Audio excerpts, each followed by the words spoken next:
Welcome back to another episode of Gritty Iron Gang. What we got for you today is a Week 4 recap, and for you, my friend, it was a hell of a Week 4. We'll start it off on a high note before we hit the falsetto in a little bit here. We had the Detroit Lions on the road facing your favorite team, the Green Bay Packers, putting foots in their ass, 34-20, getting the victory, moving to 3-1 on the season. Jordan Love, taking over for Aaron Rodgers this season. He's progressing slowly. He has shown some signs of improvement, but he's just not ready yet, and he will probably be the detriment of this team and what holds this team back in the long run for the season here. It does not help that the rushing game combined for 19 yards on 10 carries outside of his 2 carries, so they got to get something going on the ground if they're not going to get it going in the passing game. Detroit's defense, again, has been very impressive, I would say, for the third week out of 4 weeks this season. That was going to be the question mark for that team coming into the season, and right now they're answering a lot of those questions. Jared Goff, 210 pass yards. The team, 211 rush yards, so very balanced attack. A lot of that was David Montgomery, 32 carries, 121 yards, 3 touchdowns. And, they handle business. They look like the class of the North. What'd you think about this game on Thursday here? Well, third play of the game, Goff goes out and he throws an interception.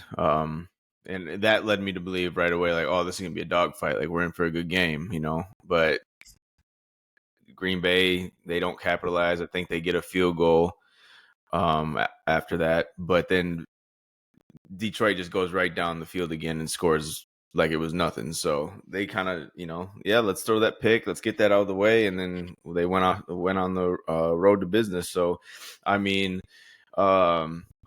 the biggest thing that stood out to me, though, was just how good Detroit's offensive and defensive lines are.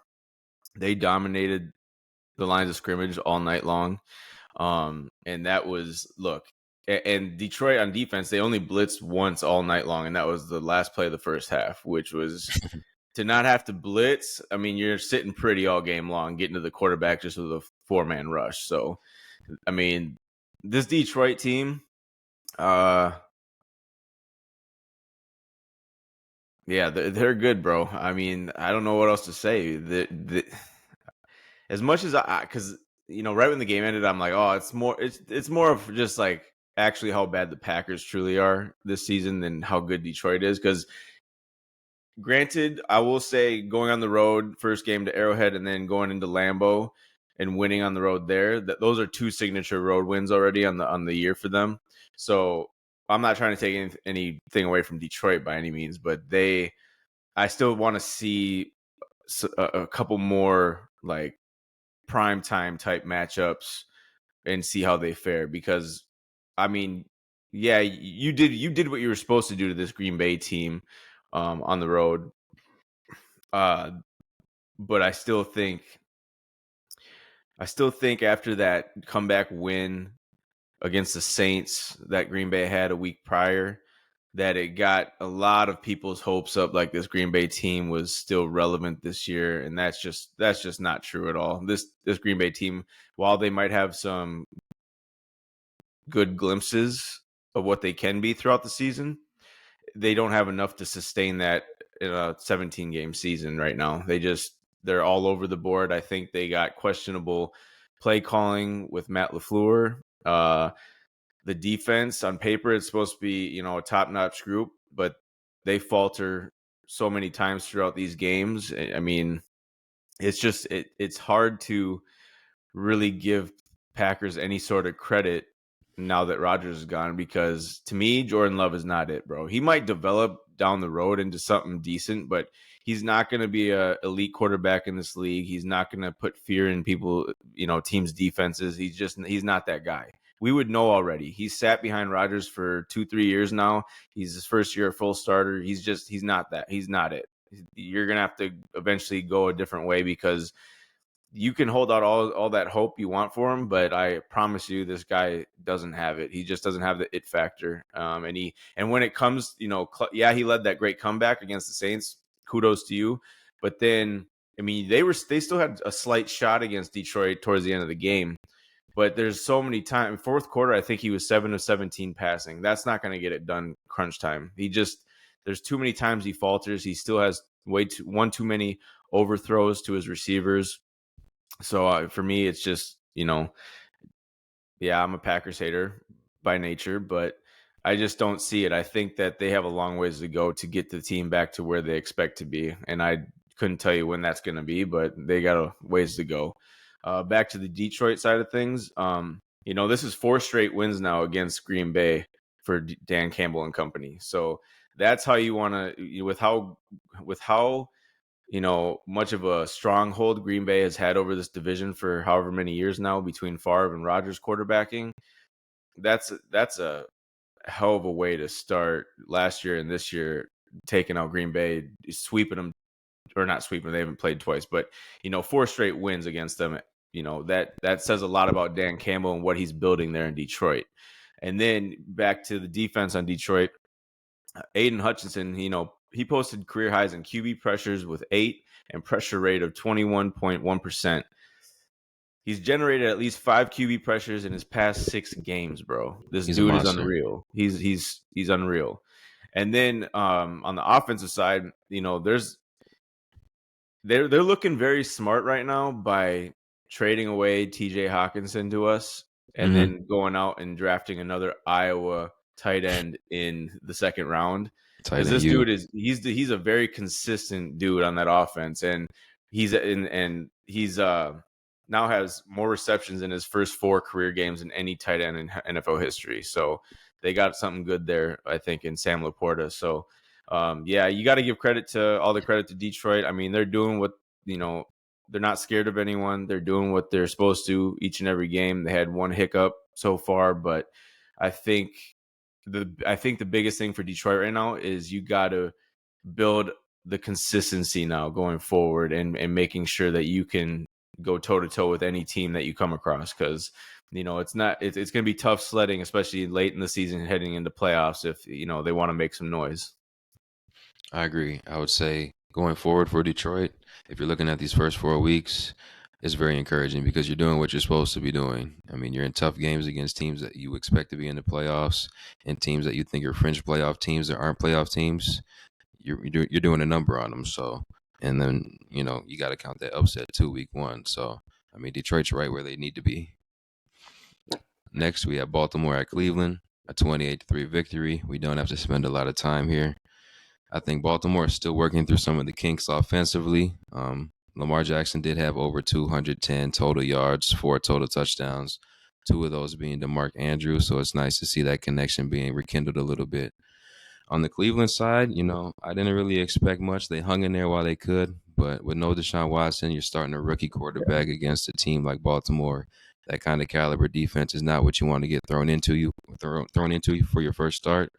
Um, I would like to say he showed some signs of something The game just looked too positive fast like for he him. did in the preseason. But I mean, he couldn't make any reads. He was inaccurate with the football. He was making bonehead decisions in the open field with the ball. 3 turnovers, could have been 6, honestly. Could have honestly been more than that. I mean, Cleveland really had no chance. They didn't have their starting backfield. So Myles Garrett ended up leaving the game with an injury. He came back, but he was hobbled. Terrible news for Cleveland, man. You lose this game like that, and Myles Garrett may be hobbled for a week or two. So definitely not what you want to see. Baltimore, on the other hand, 28 points, 25-point victory. Looks good on paper, but parts of this game were sloppy. Lamar did fumble again, so that's something we have to clean up. When we play these better teams, when we go deeper into the season, the ball's going to get more slick. The weather's going to get cold. We have to maintain possession of the football, and that's been our biggest, detriment to our team so far this year. And, I don't have to tell you about that being a Vikings fan, Yeah, but yeah. I don't know if you had eyes on this one. If you did, what'd you think about my Ravens?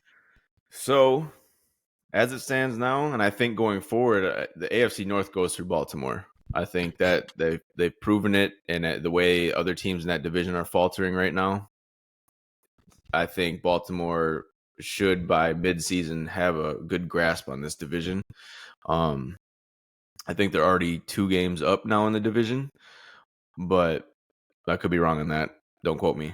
But I thought the biggest letdown of this game, though, was the Browns' defense. It was just after what we've seen through the first 3 weeks, like it was just a complete letdown, and that was I expected more out of them this game, which and I think when you hear your star quarterback's not going to be playing the game, I think that's kind of a little bit of a low blow to everyone on the team.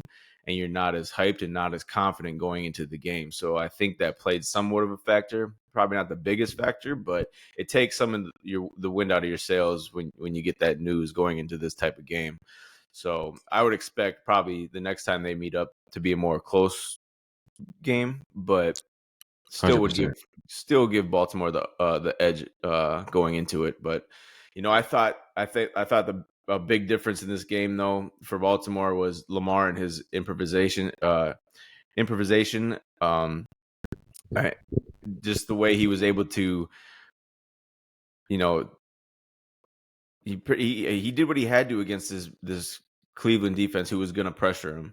I think what was it that he faced a pressure rate of 53.8%, and he completed 8 of 9 passes for 136 yards and a touchdown against that pressure rate. So that's what you like to see out of your star quarterback right there against a defense like this, when he's able to, make plays with his legs and then be able to, have a completion percentage like that.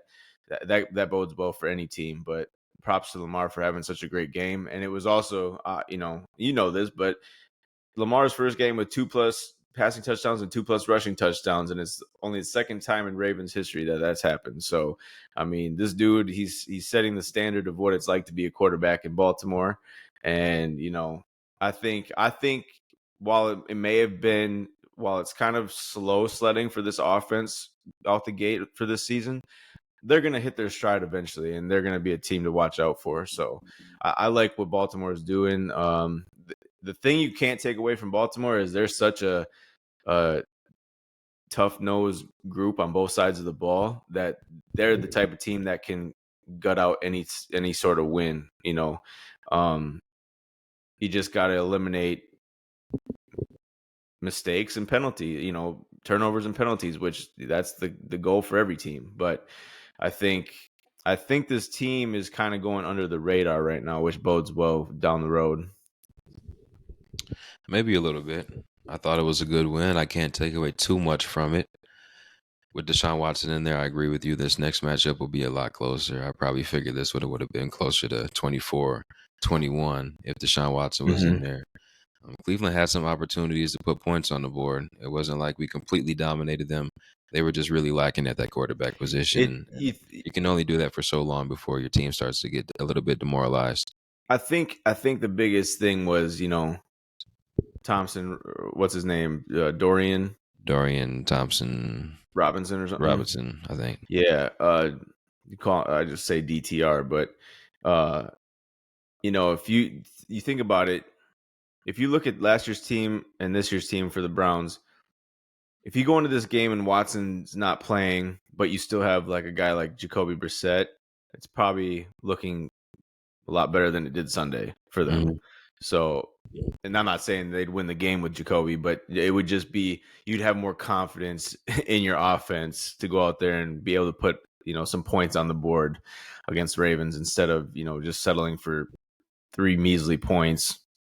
And, it was just that he's just not ready, dude. The game looked so sped up for him and just bad all around. No, I understand he won the job in preseason, so Deshaun's ruled out. You give him the nod, but you do have a guy who has proven a little bit in this league, and I probably would have went with him at some point in that game. It's not like I'm starting DTR for the rest of the year. Deshaun will be back week 5. Yeah. So pulling this guy, it's not like I'm worried about killing his confidence or anything like that. He's not going to be my starter moving forward. So if I'm trying to win the game, I might have would have made that switch at some point. I agree. This is the only time you might ever hear me do this.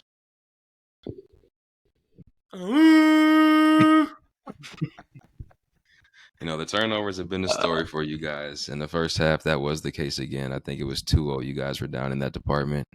In the second half, you did flip that switch. You got a defensive touchdown, and you capped off the game by giving the ball to the best wide receiver in the league, which I know you've mentioned to me about this play calling. No J.C. Horn. Deontay Jackson goes down during the game.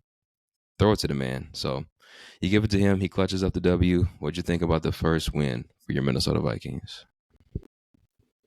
We're on the board. That's all that matters. But it was definitely an ugly one, though. I will say that. Yeah, the first half was just all about us shooting ourselves in the foot once again. I mean, it's been the story of our season so far. Turnovers, dumb penalties. I mean, We had 7 penalties on the day, which is you're not going to win games being that high in the penalty, the penalty game. So, but you go down, you have a great first drive.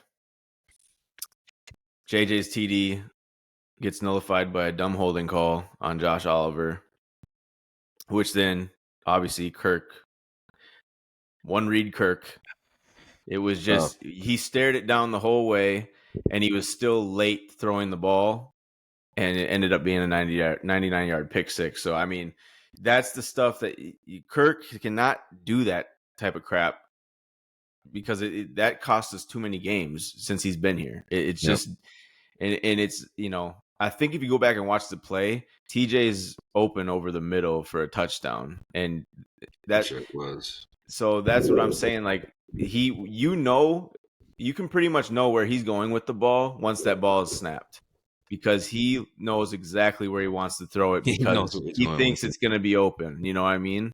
And it just doesn't work that way in the NFL. And that's one thing Kirk needs to truly work on. And I don't even know if it can get better at this point because he's already 35 years old and set in his ways. So Can't teach a no dog you new kind trick. of get what you get with Kirk, and that's what it is. So, but I will say the second interception was not his fault. That was completely Ed Ingram's fault, letting his guy get through the line, hits Kirk's arm, and it's just a big, floater in the air that comes down and almost gets returned again. But that's what brings me to this point of Ed Ingram. I don't know what KOC or any of these coaches see in this dude. It's time to end the Ed Ingram experience. This dude is a bust of a right guard and shouldn't. I wouldn't even be comfortable with him being my backup guard because he does so many dumb things like step on feet, knock the ball out of his hands when the ball is snapped, let his guy get through and hit his arm and intercept the ball. And it's like, dude, and he gets a good amount of penalties each game too, which it's just he's infuriating, dude. The times we look good. But every time there's something going on with our line, you can almost put money on that it's number 67, Ed Ingram, causing the issues. So you got Dalton Reisner now. He's had 2 weeks now. You didn't play him this week when everyone was saying he's ready to go. We got KC this week. It's time to plug in Reisner and look, Chris Jones. We already know what that man's about. So Buckle that chin strap, buddy. it's time to if Ed Ingram goes out with the starting line on Sunday, I don't even know. I won't have words for it. It's just if that's the case, short leash. You have to have a short leash. But the other, with this game though, I think it came down to just the Vikings defense though, stepping it up, and especially in the second half. You got Hitman looking like prime Hitman again. What do you have? A strip sack, 3 total sacks, 14 total tackles. First player in NFL history with 3 or more sacks, 1 or more forced fumbles, and 14 plus total tackles in a single game. He's now top 10 all time for sacks by a defensive back. I mean, that's the type of games we need from him if he's gonna, if this is his last year or whatever the case is, go out on a high note. But he still has it. That game shows he still has it in him to be the type of playmaker we need on defense. Because last year with Ed Donatel, he just sat back in too high the whole season. He wasn't playing around the line of scrimmage. He wasn't, moving all over the field. That's what I love about Flores is he's given this guy the opportunity again to go out there and make plays and be a difference maker. And he showed what he's capable of. So kudos to him for that type of game. But then I think the biggest thing that helped our defense this week and that stood out was Marcus Davenport.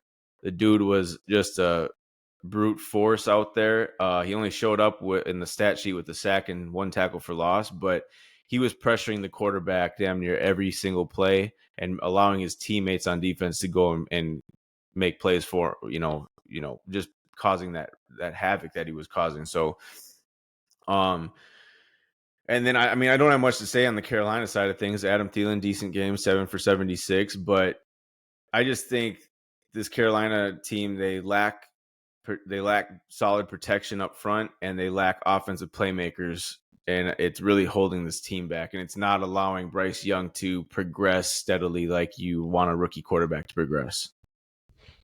Yeah, Bryce Young has his own issues as well, but Carolina hasn't really helped him in the aspect of playmakers or offensive line as of late. We'll stick to your Vikings though here. I did think, although Bryce Young was very efficient this game, your defense did step up, especially late in that game. Hubbard was able to run up the middle that whole first half against you guys, and that seemed like an adjustment you guys made at halftime, and was probably a big reason why you were able to win this game. More time of possession, putting the ball in Bryce Young's hands, trying to get it to those weapons that aren't able to get open. So that was a big adjustment for you guys because I thought early on in the game, after that pick six and the way they were running the ball, it was getting ugly, honestly. I was a little nervous for you guys, but Yeah. good coaching adjustment. And obviously, give the ball to JJ, the best coaching adjustment. Yeah, I think you can't. We don't. I mean, JJ should have had a bigger day than what he had, but I think it was just Should Kirk was always. our offense was so lackluster and not, but it was nice to see. I think what I like to see though, I think, this was the first game Cam Akers was playing for us. He had 5 carries for 40 yards, and then you got Madison running for 17 or 19 carries for 95 yards. I think Cam Akers stepping into the lineup really, lit a fire under Madison's ass because this was the hardest seen him ran all season so far. He's, decisive in his cuts, getting up north and south. I think this could be a good 1-2 back combo going forward for us because our run game the past 2 weeks has been surprisingly much better. And you got to credit the O-line for that too, obviously, but I, the thing on defense, though, that really I was pleased with was I think through the first 3 weeks, Flores was blitzing at a rate of like 50 to 60%, and this week it was it was only 30%. So I think that really kind of helped our defense settle into a groove throughout the game because you blitz that much, you're gonna get bit in the ass a couple of times throughout the Yeah, game. you'll get burned. So I think dialing it back a little bit, but still keeping your foot somewhat on the gas with it was a good sign. And I think that should be more of what we should do going forward because now that you got Davenport in there, if he can stay healthy, that is, I think you don't need to, send the house all the time. You can rely on him and Hunter to get more pressure on their own and keep your defensive backs in coverage. So, and linebackers, that is. But Similar to Detroit. yeah, so I think that's a good recipe for success going forward for the defense. But, I think the overall thing you take away is the offense all preseason long. I'm like, this is one of the more elite offenses on paper, and we should be able to we're just in our own way. We're in our own heads. We're not clicking on all cylinders. So if we can somehow get it to be what a lot of people were expecting it to be, then and soon, obviously we're still 1-3, so it has to be soon. But if you can do that, it bodes well for your postseason outlook. Next game, we have Washington at Philly. Jake Elliott had a big kick before the half to cut the lead to 7. And if you remember, last year Washington did knock off Philly in one of these regular season games. So it's no surprise that they were able to stick with Philly the way they were able to on Sunday. Sam Howell continues to impress in his first year as a full-time starter for the Washington Commanders. Had a big bounce back game after his debacle against the Buffalo Bills last week. They did get up early on Philly, as I mentioned, and they did survive a heavy dose of hurts to A.J. Brown. Got Philly back in the lead. Washington did have a chance with under 2 minutes left to go down and tie the game in the fourth, and they needed every second to do that. Sam Howell led a game-tying drive. This game went into overtime at 31. Unfortunately, he did not see the ball in overtime because they couldn't muster up anything. And Jake Elliott, we start this segment with him, and we end it with him. 51-yard field goal to win the game. What did you think about this Washington Philly game? Oh, first and foremost, I think Jalen and AJ kind of put to bed the stuff I was talking about before about maybe not being on the same page or AJ wanting the ball too much. Dude, Jalen leaned on his guy in a lot of key points and important situations in this game. He put up a good stat line. and I think they're still the same dangerous hookup they were a year ago. So look, even though the Eagles still after this game feel a little shaky to me, and that's comparing it to last year, obviously. Um, I think that they're gonna slowly progress into that dangerous team they were last year as the season moves along. And like you said, I thought Sam Howell had a great game, continuing to impress, and he was a huge reason for the team's performance yesterday. So credit to him. But I personally think at the end of the game when they were able to tie it up, I was saying Rivera should go for 2 because I didn't think they could hold up in overtime with Philly, in which they didn't. But I um, did miss. I misspoke. They did get a chance with the ball. They just didn't do anything with the ball. So yeah, that's why so they I really went I on a field goal. think I knew Philly's defense would really buckle down in overtime and kind of cause some problems for them. So I was saying Rivera needs to go for 2 here and just try to go for I the agree with win that. because that would have been your best shot at knocking Philly off. I agree with that, especially with how it was playing and that drive that he led. Finished the game 29-41, 290 yards and a touchdown. Hurts 319 yards, 2 touchdowns, both of those going to AJ Brown, 9 for 175. So if they can have a connection similar to that every week, I think this team will get back on track, like you said they can. Because as of late, they have been looking a little better. Could be a little, early season jitters. Who knows? But I think Philly will get back on track as well, like you said. The next game, we have Miami on the road at Buffalo. With 400 yards in a division game, I don't think the offense was the problem here for Miami. The defense really didn't hold up their end of the bargain. 48 points is way too many in any kind of circumstance. Buffalo Bills were able to do anything they wanted. Josh Allen had 4 touchdowns, 4 incompletions. So that pretty much tells you everything you need to know about this Miami defense on Sunday. Buffalo, after that week 1 embarrassing performance against the Jets, have really bounced back. And, they haven't played the best competition, but this was a good barometer to see kind of where Buffalo stands against the rest of the league, AFC in particular. And if they're going to do this to teams like Miami, they're a team to look out for sure. I agree, and it comes down to Josh Allen protecting the football. When he does that, this team is a dominant force. I mean, they prove that week in and week out when they're doing the right things. Um, and this was one of his most perfect games that he's played in Ever. however long. Like he was dicing that defense up, and on the other side of things, you know, Miami's offense did get a lot of yards and whatever, but they only came away with 4 plays of 20 plus yards, which is not a recipe for their success. Right. They need to rely. They have to rely on more explosive plays because of the playmakers they have and how quick Tua needs to get rid of that football because he's not a guy who's going to sit in the pocket and you know throw a lot of medium to longer routes. He's that quarterback who gets it out quick to those underneath routes and lets the other guys take care of the rest. So that 4 plays of 20 plus yards, yeah, you're not going to see a lot of success from Miami when they're doing only that. So, but credit to Buffalo's defense for limiting those explosive plays. And then also in the second quarter, they didn't get a first down in 4 straight drives. So, and that helped Buffalo blow that game wide open. So credit to Buffalo's defense yesterday, and also shout out to Tre'Davious White out for the season with a torn Achilles. Don't like to see Mm-hmm. that happen, but Never. It's quite a few injuries that have piled up so far across the league so far through 4 games. So not something you like to see and never wish upon anyone, but um, this was definitely a game I think Buffalo needed to win to feel confident and comfortable going forward because the way Miami's been talked about all season is this the best team in the NFL? Is this putting up 70 against Denver? And that's a whole nother story because Denver's defense is just putrid. But Yeah, we'll talk about that later. um, this was the game I think though so far in the season that Buffalo needed to win because they put the whole AFC and the rest of the NFL on notice that they haven't gone anywhere. I agree. Next, we'll move on to your Los Angeles Rams, who face the Indianapolis Colts and your quarterback, Anthony Richardson.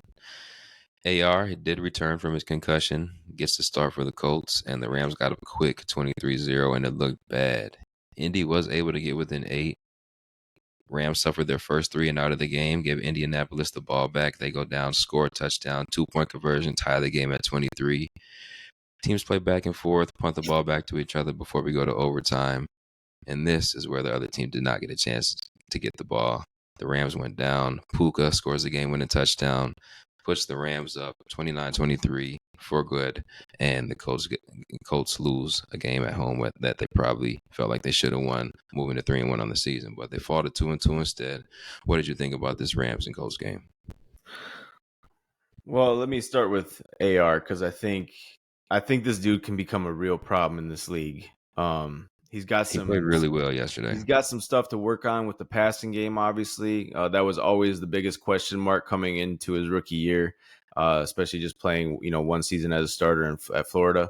But what separates him is his rushing ability. This dude, how big he is, how fast he is. If he can get consistent and, better touch on his passes, more accuracy, this dude, I mean, there's not going to be many ways for teams to come out and truly stop this guy because he's got the Lamar effect where he can improvise like crazy. And obviously, I'm not going to say he's Pat Mahomes, but he's got those intangibles about him where you gotta have a spy on him pretty much.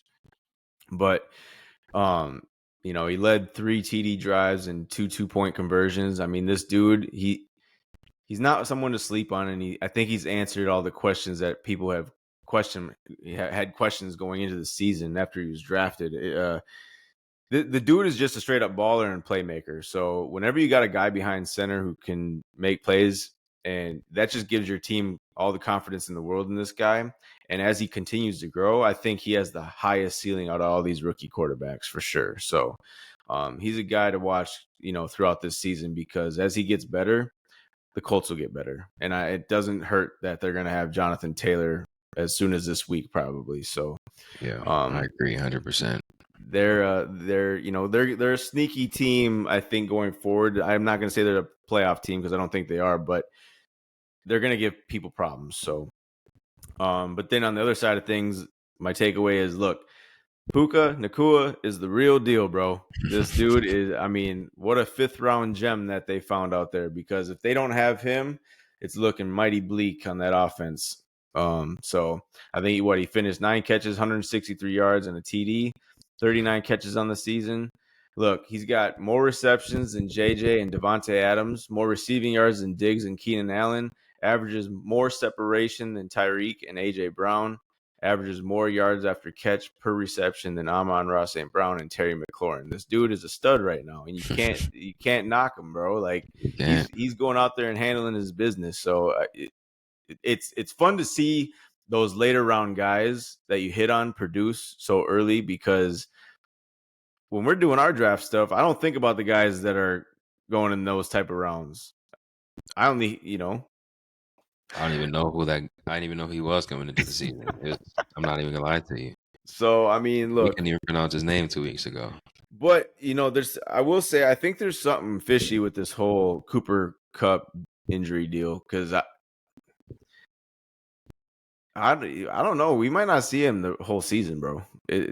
The way they're tiptoeing around questions, they're tiptoeing around when he'll be back and how he's doing. They're being very careful with their words.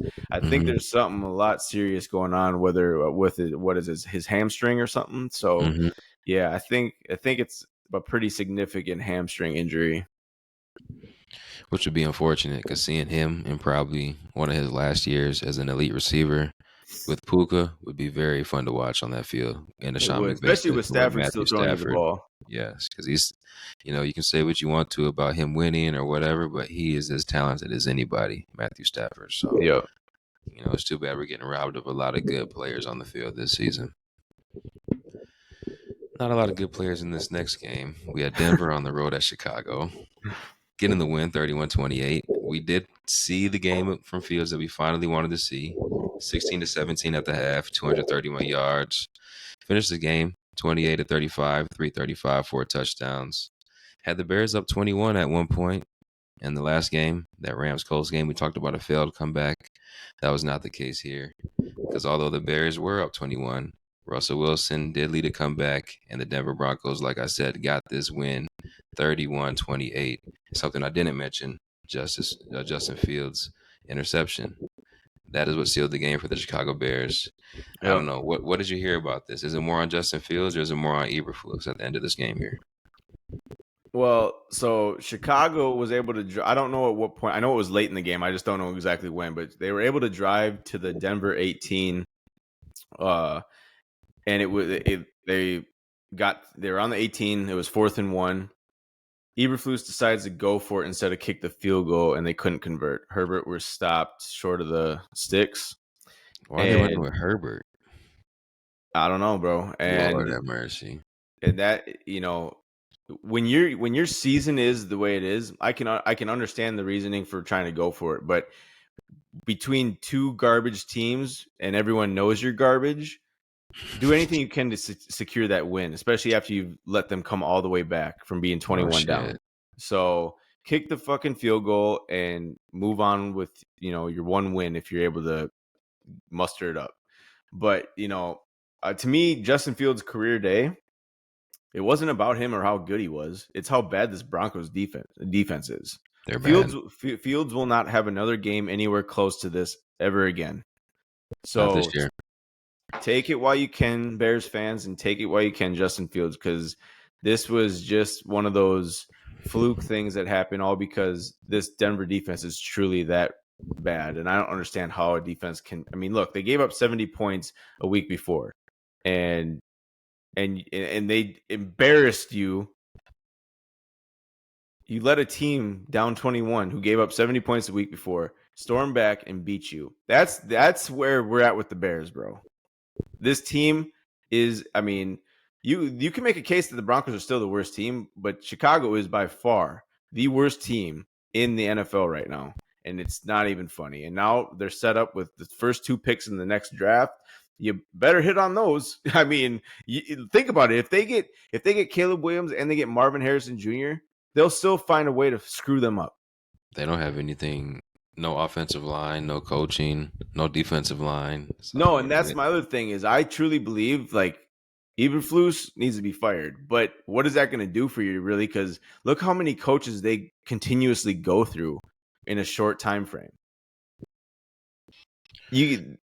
They're a team they're a team that is so impatient. They're so impatient that they can't see things through. And I know that we're in a world where we're very quick to react as fans and everything, where we're calling for coaches' jobs, we're calling for GMs' jobs. But at the end of the day, when you're a team like Chicago and you go through coaches like it's nothing, you got to eventually pick one and see it through so you can build something. I mean, I agree. There's no light at the end of this tunnel right now. It's not. And that's really all I got to say on this game, because this was, I mean, for it being the shit bowl of the week, it was one of the best games, obviously, because it was probably the best game on Sunday. I'm not gonna lie. So, I mean, credit to them for at least putting on a show and not making it a 9-6 dud. Nah, but this one wasn't dud. And Pittsburgh on the road at Houston. I'm not gonna spend too much time on the Steelers. Pickett was benched. The offense is trash. The defense was a disappointment. I'm just gonna spend my little time here talking about C.J. Stroud, who right now has been the most impressive quarterback for me in Houston, up there with Tampa Bay, one of the most impressive teams for me on the season. This dude right here, though, he just gets better and better each game, and I think right now he holds the record for most passes to start a career without an interception, which is 151 or 155 or something like that. Along those lines, yeah, he was just over 50%, 16 to 30, 300 yards, 2 touchdowns. Houston is now 2-2 on the season with all this young talent and guys that weren't quite ready yet. But with a guy leading their team like that, I mean, anything is possible. If C.J. Stroud keeps playing like this, Jacksonville's not going to win that division because Indianapolis and Houston are going to be right there with them. Look, I think Houston is in very good hands with C.J. Stroud, but more importantly, DeMeco Ryans. This dude, he's going to be – I'm not going to call him a Mike Tomlin, but I have a feeling this dude will have that type of effect on this organization where he's there for quite some time. And that's credit to him. I think he is that type of a coach where he's that good. He gets his players to buy in, and that's showing early with this revamp of this organization. And he's doing it. They're doing it their way, and the reputation of this organization is quickly transforming just based on how they're starting the season. They're not a team that you're just going to overlook like we always do because they're that bad every season. No, this team is actually much better than in the past. And look, CJ Stroud, yeah, progressing very nicely. This is what you want. He was calm under pressure all day long. He's comfortable with all those weapons they have on offense. And look, it showed yesterday by he threw the ball to 7 different pass catchers. Obviously, Nico Collins being the biggest beneficiary, with his stat line, 7 for 168 and 2 touchdowns. But look, when you got a young quarterback in CJ with, really no household names for playmakers, and you're doing that, that gives you so much confidence as an organization and what you have, going forward. So I'm very excited to see where this Houston team can end up and see where they're at the end of the season, because I think the future is pretty bright. Pitt, on the other hand, yeah, offense, a lot to be desired, and defense, major letdown. I mean, that's all I have. I mean, this is not feeling like this. This is feeling like a season where Tomlin could finish under 500. This might be the one. If you're benching your quarterback in week 4, losing to a team like Houston, if you can't get your best players the ball and your defense isn't as dominant as they used to be, it's going to be tough because they've barely been squeaking over this 500 for the past 4 years. So if Pickett keeps And that's regressing nothing like to he do has with been, Tomlin's no, it has doing nothing to everything do he with can. Tomlin. It's the fact that they just, I mean, look, they don't have what they used to have in Pittsburgh for all those No, years. they They're don't. they're if you look on paper, this team is filled with bottom feeders and aging veterans. And I mean, your one bright spot is TJ Watt. Who gets hurt almost every year? You already have Cam Hayward out with an injury, who's your second best defender, probably second best Mm-hmm. interior lineman for sure. I just it's just rough for Pittsburgh right now. They're one of those teams that need to get it together very quickly. They need to get healthy a little bit and need to start clicking. Tampa Bay, we briefly talked about them for a second. They were on the road at New Orleans, a game that is usually close. And like I said, Tampa Bay is one of my surprise teams. They win 26-9, improved to 3-1 on the season. I mean, having no troubles with the Saints is such a surprise. Even before Tom Brady got down there in Yep. Florida, these games were always battles. So to put the Saints in the ground like this was really impressive. I think Dennis Allen needs to be on the hottest of hot seats. Oh, he's right there with Staley. I think he's doing such a piss poor job as the coach out in New Orleans that I just don't even know what to make of this Saints team. I can't give a good analysis on what I'm seeing. They're all over the board. Sometimes it looks good, sometimes it doesn't. They're the one team that I truly just can't look at and be like, I'm confident in it going this way. So, but on the other Poor side of Derek Carr, things, because the Raiders were the exact same way. yeah, and the thing with Tampa Bay, I hate to say it, but Baker actually looks pretty good with his new squad, bro. Like He he does. does. He looks like it could be kind of a rejuvenation type of thing. But the thing that I think benefits them the most is this team is feeding off of Baker's energy, which, we've never questioned Baker's, tenacity or anything like that. That's what he brings to he is himself. And that's kudos to him. He doesn't sway from who he is. So he still makes some poor, ill-timed throws, obviously, because he's got that gunslinger mentality.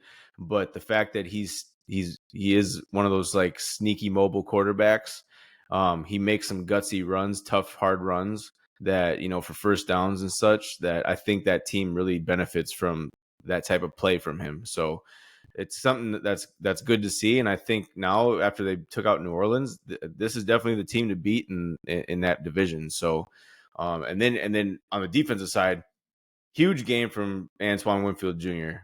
Team high 9 tackles, 1 sack, 2 TFLs, 1 forced fumble, 1 fumble recovery, and a key pass deflection on a deep ball to Chris Olave.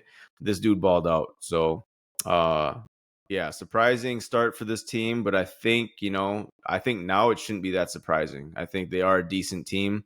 Um, they faltered obviously with Philadelphia, but that's just due to Philly being more overpowered than they are.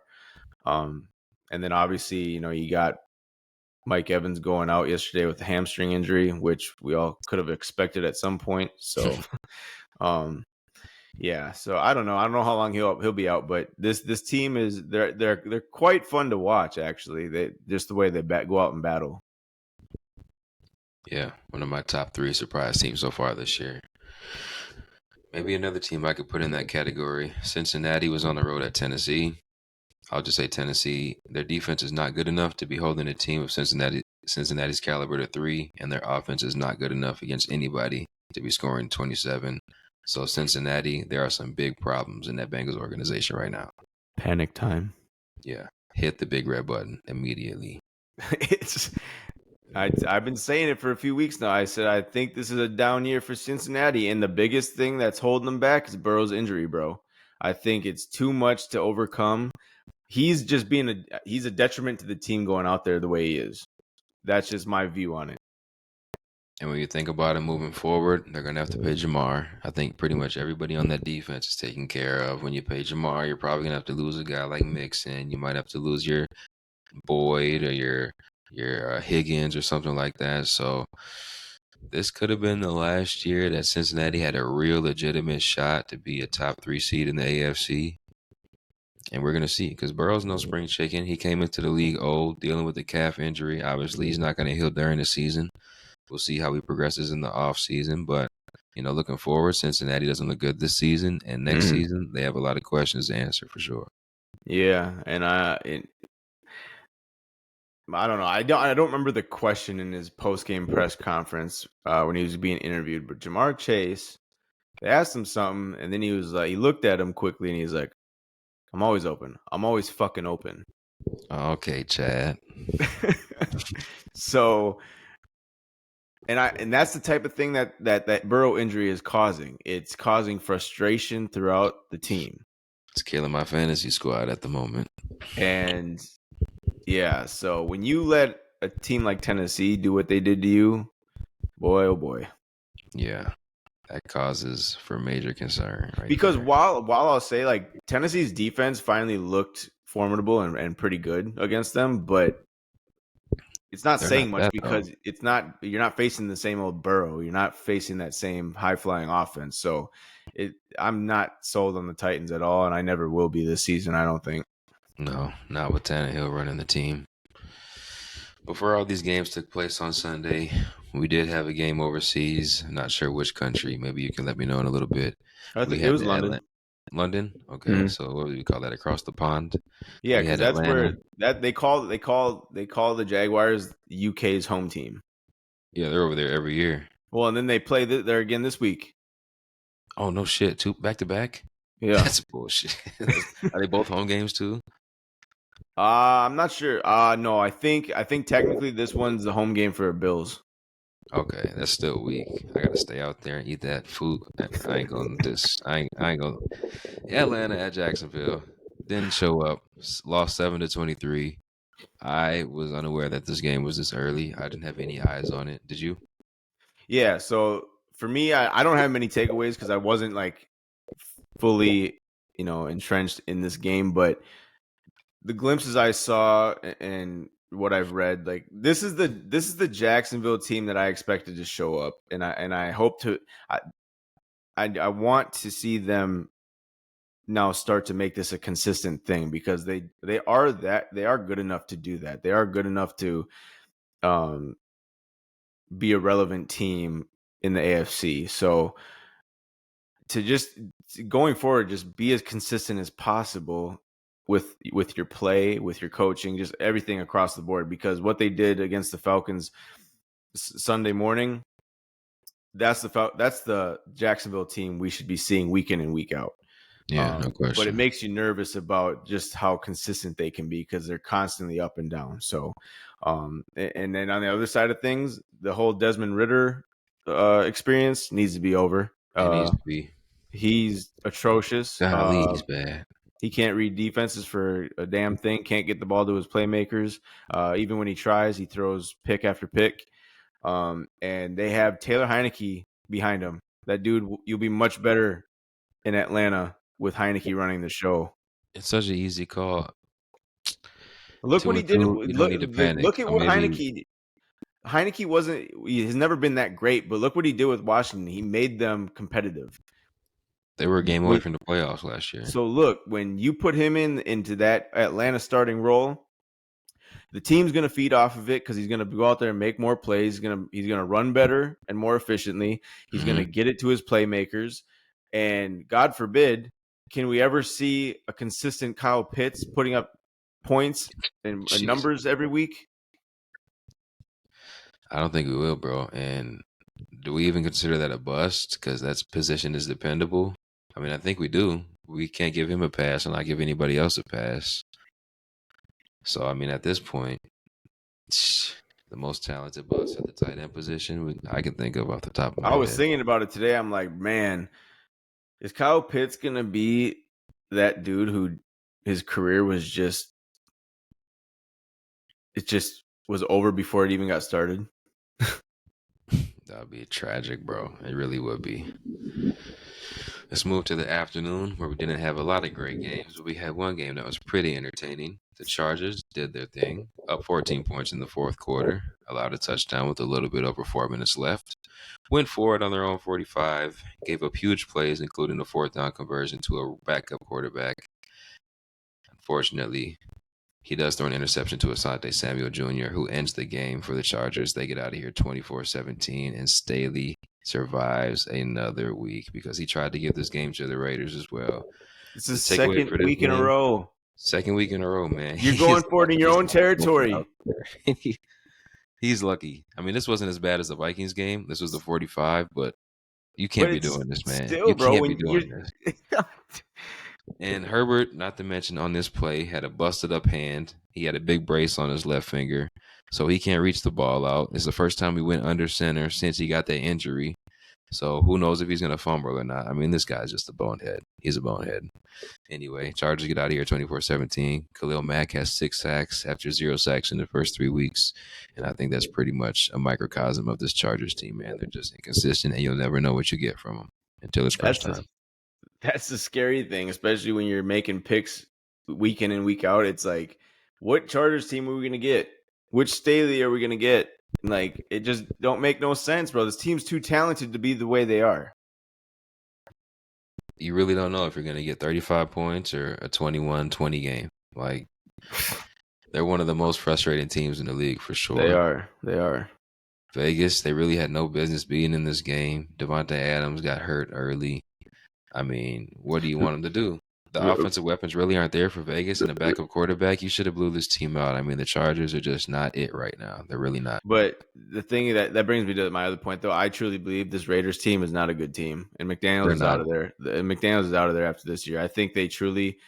I don't know what kind of thing is going to have to happen to make it an in-season firing. I think they're doing everything they can to make that not happen, and just wait till after the season. But a lot of things I'm reading and stuff that you hear throughout the league, it's like I don't think there's a lot of people in that organization who truly like McDaniels. So, and I think he's going to probably end up back in New England.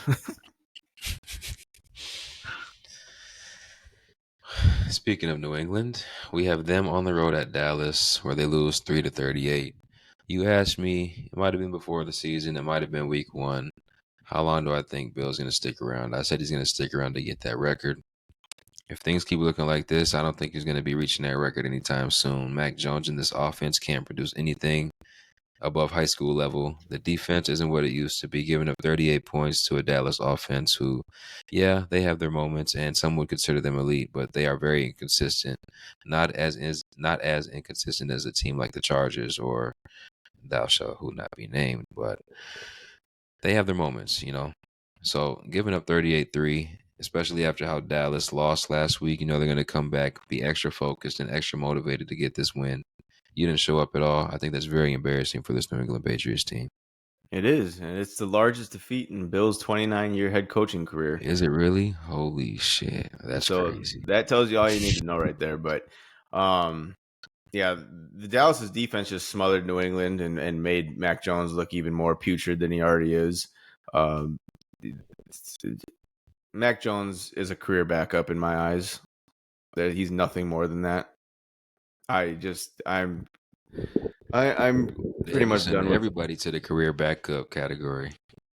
That's the kind of quarterback play we get though in the NFL. It is surprising we only have about 8 to 12 guys that you can trust, You semi-trust. truly throughout the whole 32, not even half of them No, are not even guys half. not even half of them are guys you want to talk about week in and week out. No. Mac Jones is so far from being in that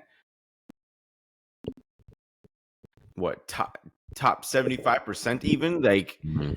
he's that bad, bro. He's not fun to watch. He makes boneheaded mistakes, terrible throws, but that's all I pretty much got to say on the New England side of things. He's just bad, and I think Bill knows it, but he's stuck.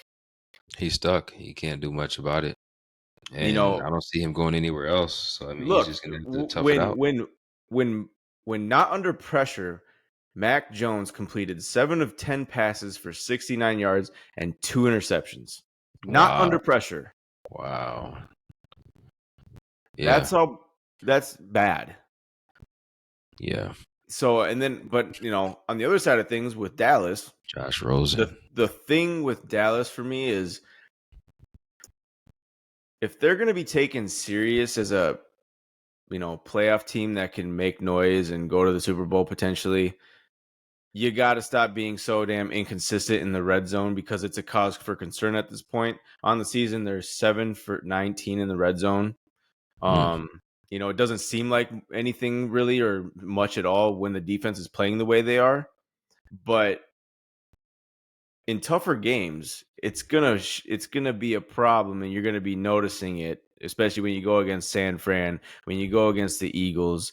You know, you can't, and it all stems from, I think Mike McCarthy's play calling in the red zone is pretty dang on Yeah. bad. So, He's a bonehead, too.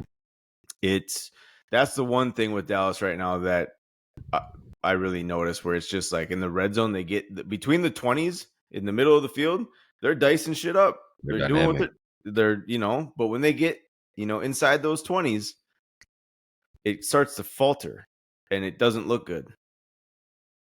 They think too much. The play calling switches up, which I understand it has to a little bit, but they shouldn't be that bad. Their offense is too dynamic for that, and that is a big issue for them. Because they should be one of those teams that averages 30 a game, easy. Yep, yep. And if you're going to be playing better competition, New England is not one of those teams who fall under that category. Going for 7 for 19. I don't know what they were against New England, probably a little bit better than that, but assuming they were better than that, that means they were terrible going into that game. So that's something that's not going to get the job done going into the playoffs. Our last Sunday game before we get to Sunday night is Arizona at San Francisco, taking the L 16-35, and this was pretty much just the Christian McCaffrey game. I think he had I don't even know how many yards, but he had 4 touchdowns, about 50 fantasy points, and he was just doing whatever he wanted to against this Arizona Cardinals team. Bro, the dude broke Jerry Rice's franchise record of 12 consecutive games with the touchdown.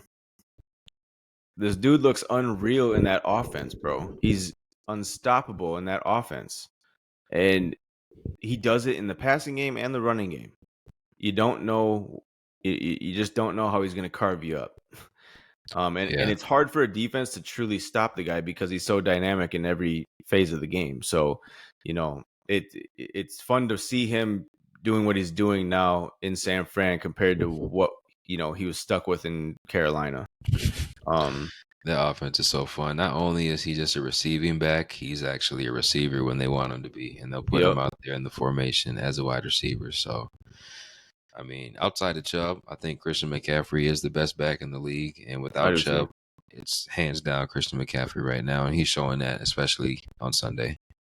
Yeah, and there's not much to say really about this game, because they played the Cardinals. But I think the Cardinals put up, the best fight they could against this team, and to even get 16 points for this team was pretty impressive. Yeah, I would say as a 49er fan, I'm disappointed that my team gave up 16 to the Cardinals. So yeah, I agree with you. Cardinals gave up a good fight. Didn't get the win like they did last week, but a game against the San Francisco 49ers, this was way closer than I thought it'd be. So what was it, 21 points? Credit to them. Or 19. Our last game before we get out of here and watch this Monday night game between the Seahawks and the Giants. We have the Kansas City Chiefs on the road at the New York Jets. Obviously, Zach Wilson was in there and he struggled early, but as the game progressed, he progressed and he looked a lot better by the end of that game. He did miss some throws in key moments, And and the fumble. obviously you can't do. Yeah, he did turn the ball over and fumble, which was probably the biggest mistake he made all night. And you can't do that against a guy like Mahomes because he will capitalize. He'll make the smart plays, like not scoring a touchdown and running out the clock at the end of the game. And the Chiefs got out of here with the win that they honestly could have lost because the Jets played a really good game overall. Yeah, I think, and credit to Zach Wilson. I know, us included, we've been shitting on him and this, but he actually looked like a quarterback who belonged yesterday. So credit to him for kind of turning things around and being able to be efficient and effective. If this is the Wilson you can get week in and week out, I think this Jets team can have their confidence boosted and they can feel good about making a push for, one of the last seeds in the playoffs. So, but based on what we've seen, you can't count on it. So, No, while it was a pretty good game from Zach Wilson, you just shot yourself in the foot one too many times. But on the other side of things, it was a pretty rough day at the office for Mahomes and the offense. You take that very rough. 17-0 lead, and then the Jets get back in the game because of two interceptions by Mahomes, which are very uncharacteristic of him. And then that stupid, boneheaded face mask penalty in the end zone that led to a safety. Uh, Did you agree with that call? I mean, based on the rule book, I guess you'd have to, but it it's just a bone. It's really just a bonehead. Offensive lineman's hands, I don't think should be that high up, anyways. No, they shouldn't So, be. um, so yeah, you gotta probably go with that being the right call. But I think the brightest spot on Kansas City last night was Isaiah Pacheco. He looked I pretty love that dynamic dude. running the ball. So that was a good sight to see because I think that's what they truly lack in that offense is a consistent ground game. And if they can get that going somehow, yeah, you're gonna have some problems with this Chiefs team, obviously. But and then with the win on Sunday night, Andy Reid becomes the 5th NFL coach with at least 250 regular season wins. So kudos to Andy Reid. That Yes, man's a sir. goat. Congrats, Mister Mustache. The You got cheeseburger anything else? man. Cheeseburger mustache all around. You got anything else on week 4? No, I think that pretty much sums up week 4. Obviously, we got tonight's Monday night game that we'll talk about tomorrow. But overall, I think a solid week. Obviously, I'm in a much better, lighter mood than I was the past couple weeks, but still still didn't look good winning the game. But we got the win. That's all that matters. And now we're in for a brutal test on Sunday. So You did mention the Chiefs not really having a consistent running game, and that is who you will play week 5. We'll talk about that in our next episode. But they don't really have a consistent outside receiver either. So if you can find a way to neutralize Kelsey, obviously, Mahomes is a magician. He'll do his thing, but yeah, your defense isn't as good as the Jets, so I don't expect 2 interceptions. But I think you no, guys and can score with the Chiefs, and you I can think actually pull this game off. I think this is kind of a not going to say I'm not going to go out and predict. I'll give my prediction tomorrow, but I'm not going to sit here and say that. Yeah, we're going to confidently beat the Chiefs. But I do think this is lining up to be a truly get right game across the board for the Vikings because of the fact that we are going to have to keep up with the Chiefs and their defense their defense is kind of like ours in a sense where we give up a lot in the back end. We can make plays, but you just don't feel confident with that side of the ball going on the field all the time. but then you got two dynamic offenses. So it is to me going to be a back and forth game. So it's going to be, I think we're the 325. You got Romo and whatever his name Ooh, is calling the game, which every I time need they to call vote the for game, it's a him. shit show for the Vikings. So hopefully we break that tradition of that happening, but I don't know. You get a prime time, technically prime time afternoon 325 game, and I don't know how it's going to go. I just Say less. it at least it's a home game, but that don't mean much. No, and we can talk more about that tomorrow because will be one of the more interesting games of Week 5. But as of now, that's it for me. I'm good if you are. I'm good to go. So we'll catch you on the next episode. Yes, indeed. We appreciate y'all. Hopefully, I go 17-0 on my picks this week. Until then.